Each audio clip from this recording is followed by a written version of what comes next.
Allez. Putain. Allez, c'est parti. Est-ce qu'il va démarrer? Bah oui qu'il démarre. Merde les gants.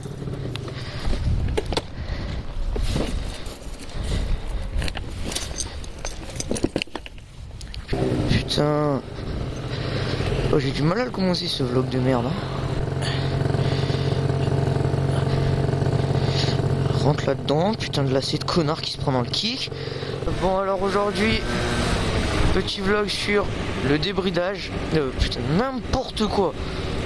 Bon allez, aujourd'hui c'est mon deuxième vlog et ça va être un vlog sur le BSR parce que j'en ai vu de nombreux sur YouTube mais aucun qui parlait du BSR global, enfin vraiment en entier.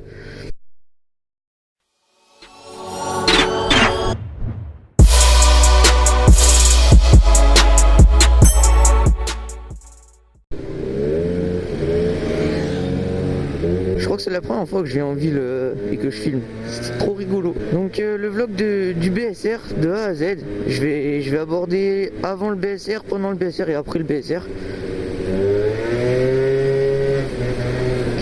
Donc alors, putain.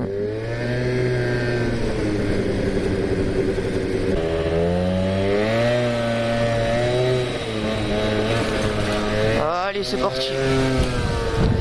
On va enfin pouvoir commencer ce vlog. Alors vlog numéro 2, on va parler du BSR comme je viens de le dire depuis tout à l'heure. Un sujet qui a été traité 10 millions de fois sur YouTube, je sais, mais pas vraiment comme je vais l'aborder, c'est-à-dire de A à Z. Avant le BSR, ce qu'il faut avoir pendant le BSR et après le BSR. Parce que tout ça, je pense que c'est assez important quand même de le savoir. Sur YouTube, 90% des vidéos c'était pendant le BSR. Vous allez faire le 8, pas les couilles. Donc moi je vais déjà commencer par le début et finir par la fin. Voilà. Ce qu'il faut avoir pour passer le BSR, pour se présenter à l'auto-école et passer le BSR. Donc déjà il faut avoir 14 ans, ça je pense que tout le monde le sait. Ensuite il va falloir avoir la SSR 1 ou la SSR 2. Donc la SSR 1 vous le passez en 5e, la SSR 2 vous le passez en 3e, je crois.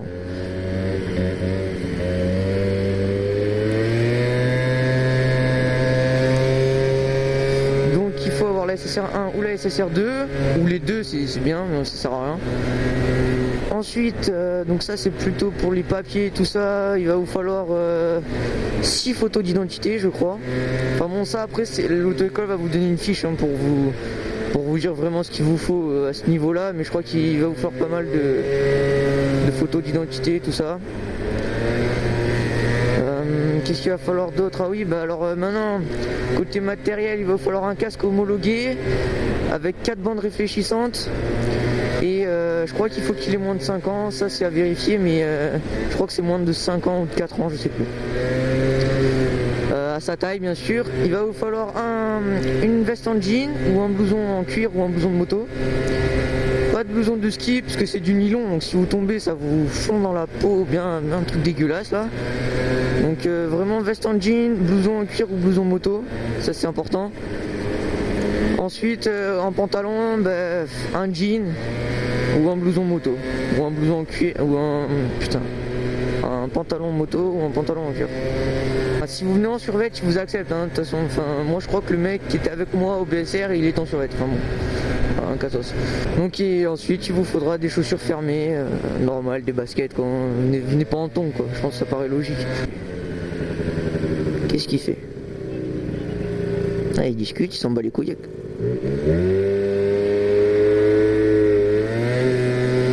Pendant que Monsieur Lucas fait son vlog, t'as des connards qui trouvent le moyen de discuter. Non mais alors là je crois pas. Oui je sais, j'ai niqué une priorité à droite, je m'en bats les couilles. Je suis un tech de toute façon. Enfin bref, j'en étais à mes baskets. Venez pas en tant que ça sert à rien. Ah non, j'en étais au prix. Ouais, le prix. Bon, le prix du BSR ça varie vachement. Déjà ça varie par rapport aux régions et par rapport aux auto-écoles. Moi je l'ai payé 240 € pour ma part. Mais normalement c'était 270. Mais comme je suis un beau gosse, ils m'ont fait à 240. La vérité c'est que mon père il avait passé le permis moto là-bas, du coup ils m'ont fait un petit prix. Enfin 30 € quand même. Ah, ça fait du bruit. Ah merde, c'est vert.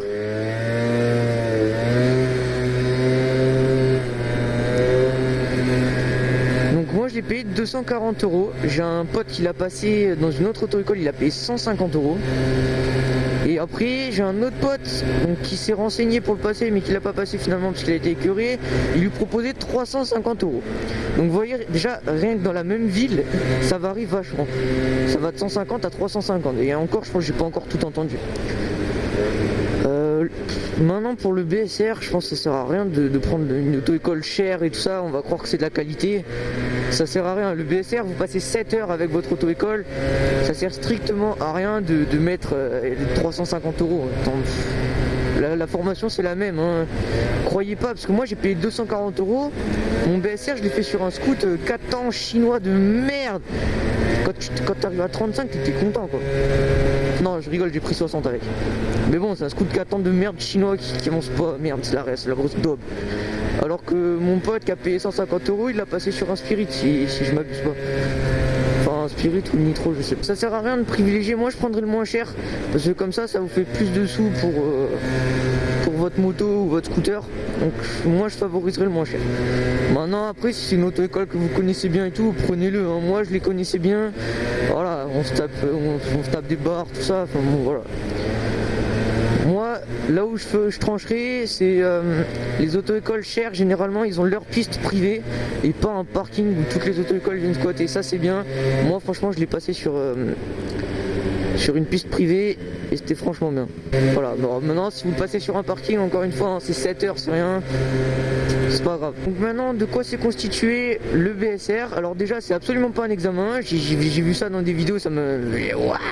Donc voilà, c'est pas un examen, déjà, ça faut vous le rentrer dans la tête, vous ne pouvez pas rater le BSR. Mais même si vous savez pas faire de vélo, vous pouvez pas rater le BSR. Ensuite, est-ce que c'est compliqué? Non, vraiment pas. Mais j'ai envie de vous dire, même si on sait pas faire de vélo, qu'est-ce qu'il va me faire? Merci, tu t'arrêtes, connard. Donc même si tu sais pas faire de vélo, t'es obligé de réussir. Les scouts du BSR, bon, ils sont censés être bridés. Moi, j'ai quand même réussi à prendre 60 avec un scout. On bat les couilles.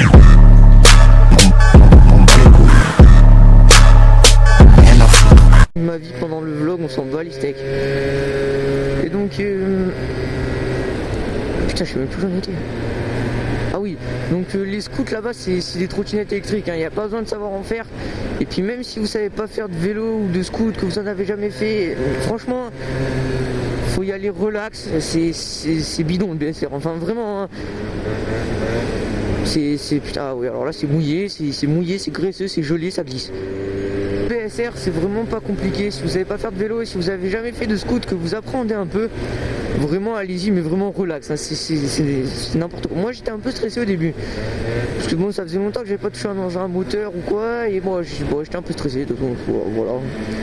Mais bon, tu montes sur le scoot et voilà, et puis le moniteur il te fait faire des exercices pour que tu arrives à faire du scoot assez rapidement.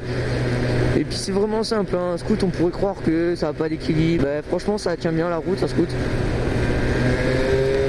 Et donc bah moi franchement j'appréhendais un petit peu et ça passe nickel, c'est super simple le scout. Donc la formation, vas-y, je vais faire demi-tour ce fils de pute là, prends ta race. Le permis AM c'est composé de deux choses. La partie théorique, donc c'est la SSR 1 ou la SSR 2 ou les deux que vous avez passé au collège, et la formation pratique où là il faut que vous la passiez dans une auto-école. Donc voilà, la SSR 1 on va pas se pencher dessus, hein. Faut être un gros mongolien pour pas l'avoir, même pas SSR 1, rien de réviser tout ça, enfin bon, on s'en bat les couilles. Maintenant on va parler de la pratique. Alors la pratique c'est là que je vais essayer d'être assez complet comparé aux autres choses que j'ai vues, que j'ai pu voir sur YouTube, qui m'ont assez exaspéré quand même. Ou alors ça se passe pas du tout comme ça le BSR chez les autres, mais bon, m'étonnerait.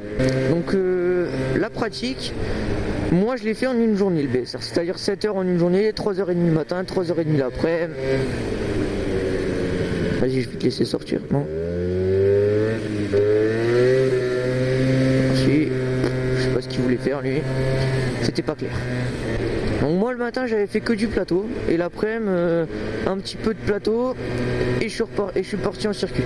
Donc je vais vous décomposer. Donc le matin je suis arrivé, Bah, mise en route des scooters, il nous montre un peu comment ça marche, clignotant, tu vois, on dirait des gros mongoliens. Ah, ça clignote. C'est rigolo. Plein phare, pas plein phare, enfin bref, voilà, truc trop rigolo. Connaissance du scooter, putain. Ça, c'est le feu qui sert le plus à rien du monde. Donc voilà, donc il nous a appris les feux, tout ça, comment ça marchait. Et donc après on a fait du plateau, donc on a commencé par le 8, donc ça c'est un exercice lent. Il y a deux types d'exercices, le lent, le rapide. Et donc, attendez, faut que je me concentre.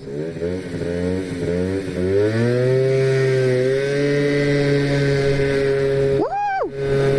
Départ fusée ma gueule. Je suis à 5 ans, je m'enflamme. Enfin bref. Donc voilà, on a fait le 8, donc ça c'est un exercice lent. Donc ça nous apprend un peu à avoir à regarder nanani nanana, vraiment à être bien. Donc ça c'est pas mal, le 8, bon c'est rigolo. Voilà, moi j'avais déjà envie d'accélérer à fond et tout. Alors que 2 heures avant j'étais en stress total. Enfin bref. Et donc après on a fait le 8, après on a fait 2-3 allers-retours donc sur la piste en rapide cette fois, donc on montait à 35-45 sur la piste, voilà. Ça c'était une bonne partie, donc on faisait des allers-retours pour prendre en main le scooter. Ensuite il nous a emmené faire le parcours lent, donc là c'est pareil que pour le permis moto, c'est le même parcours. Donc le parcours lent pareil, au début j'ai cru que ça allait être un truc de locaux, en fait pas du tout. Donc le parcours lent, il faut en gros, c'est le parcours, il faut mettre le plus de temps possible à le faire. Voilà. Donc bon, vous passez dans des portes, vous faites des demi-tours, vous arrêtez, vous repartez. Hyper simple, là pareil, aucune complication. Enfin de toute façon dans le BSR il n'y aurait aucune complication. Donc une fois qu'on a fait le lent, tout ça, on a commencé à attaquer un peu le dur, enfin, le entre guillemets dur, parce que c'est pas dur du tout. Donc on a commencé à faire l'évitement de portière. Donc là on fait un aller, donc on avance vite en slalom. Hop, et le retour, ligne droite, on est repassé dans un couloir de plots qui fait comme s'il y avait une portière et qu'on devait l'éviter. Donc ça, bon bah c'est rigolo, voilà, on l'a fait plein de fois. Après on a fait des freinages d'urgence. Voilà, ça aussi, tu roules à 35 je crois, faut que tu sois à 35, tu freines. Voilà, truc super compliqué. Hein. Voilà, bon bah ça en gros c'était le matin, voilà, on a fait du lent, on faisait un peu ce qu'on voulait, hein, voilà. Maintenant l'après-midi, donc on est arrivé, on s'est préparé sur le plateau à la circulation pendant une petite demi-heure. Donc on s'est préparé, c'est-à-dire à regarder pour tourner, parce que quand on tourne, ils nous apprennent à faire contrôle rétro, contrôle angle mort. Bon ça je vous avoue vraiment, mais je le fais pas, je fais contrôle rétro, mais j'ai pas le temps de me tourner pour vérifier l'angle mort. La dernière fois que j'ai fait ça, je me suis pris un mur. C'est vrai, je me suis vraiment pris un mur, je me suis défoncé la gueule, point de suture et tout, enfin bref. Donc maintenant je fais plus le contrôle angle mort parce que ça sert à rien. Enfin si ça sert, mais bon, voilà, j'ai des grands rétros, je vois très très bien dans mon rétro. Donc voilà. Et maintenant là, donc après ben voilà, deuxième partie du plateau, la circulation. La circulation, moi c'était mon moment préféré. Donc en gros, bon moi dans mon auto-école, vu que c'était cool, on est parti en balade. Hein. Oh putain, il y a des travaux ici.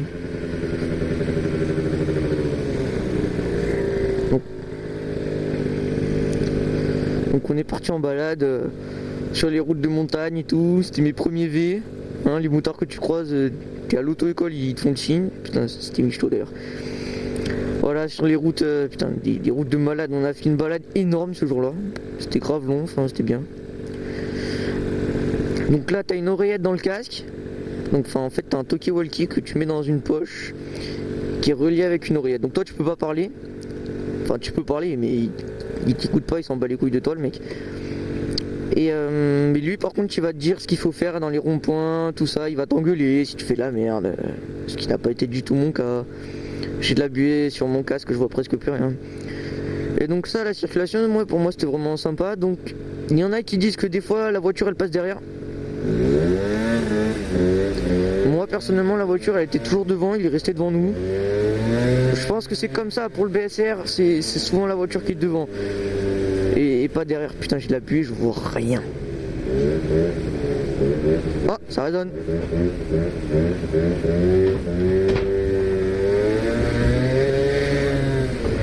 Bah, j'ai la réserve qui s'allume quand même, hein, faut que je fasse le con. Voilà, donc la circulation c'était vraiment mon moment préféré. La voiture est tout le temps restée devant. Quand on passe le BSR, de toute façon la voiture reste devant. En général, c'est... Enfin voilà. Donc voilà, nous on a fait 2h30 de circuit. On est rentré, resté une demi-heure avant les 7h, mais bon, il a signé les papiers, tout ça. Et donc là on arrive à notre 3e étape. Après le BSR, qu'est-ce qui se passe? Donc une fois que vous avez fini les 7 heures, dans la foulée, mais vraiment dans la foulée, hein, le moniteur vous remet votre permis provisoire. Donc c'est un papier ultra léger, ultra fragile, vraiment faites-en des photocopies. Bah moi personnellement je l'ai perdu. Hein. Enfin, je l'ai perdu de toute façon, c'était un papier. Ça c'est un papier, le genre de papier que tu perds super facilement. C'est fait en matière de papier, de ticket de caisse. Alors je vous dis pas, laisse tomber pour garder un papier comme ça. Donc vraiment, si je peux vous donner un conseil, c'est faire des photocopies. Et donc une fois qu'il vous a remis donc tout ça, les papiers pour la préfecture et tout, une fois que vous avez votre permis provisoire, vous pouvez rouler. À partir de ce moment, vous pouvez rouler en 50. Donc ça c'est vraiment bien que vous puissiez rouler en 50. Vous sortez de l'auto-école et vous pouvez rouler en 50. Donc c'est michto franchement. Avant il n'y avait pas ça, mais du coup ça prenait grave du temps pour attendre que le permis arrive et tout ça. Donc du coup ben voilà. Donc après les papiers à la préfecture, donc pour faire votre carte grise, vous avez besoin de tous les papiers qu'il vous a donnés. Je me souviens plus de tous les papiers, hein, je vais pas pouvoir vous les dire. Mais il y a pas mal de papiers, donc il va falloir que vous gardiez. Vraiment c'est important. Donc vous allez à la préfecture, vous donnez tous les papiers. Et moi ça a mis personnellement 2 semaines pour que ma carte grise arrive. Et apparemment c'était pas très long comparé à certains. Leur carte grise est arrivée au bout d'un mois et demi. Enfin bon, ça dépend des préfectures et tout ça. Voilà, et puis une fois que vous avez la carte grise, et ben vous pouvez rouler. Qu'est-ce que carte grise? Maman, mais qu'est-ce que je dis depuis tout à l'heure? Mais c'est de la merde. Le permis, pas. Never messing with the fakes. Never messing with the fakes. Never messing with the fakes. My niggas is on it, you niggas is lame. Never messing with the fakes.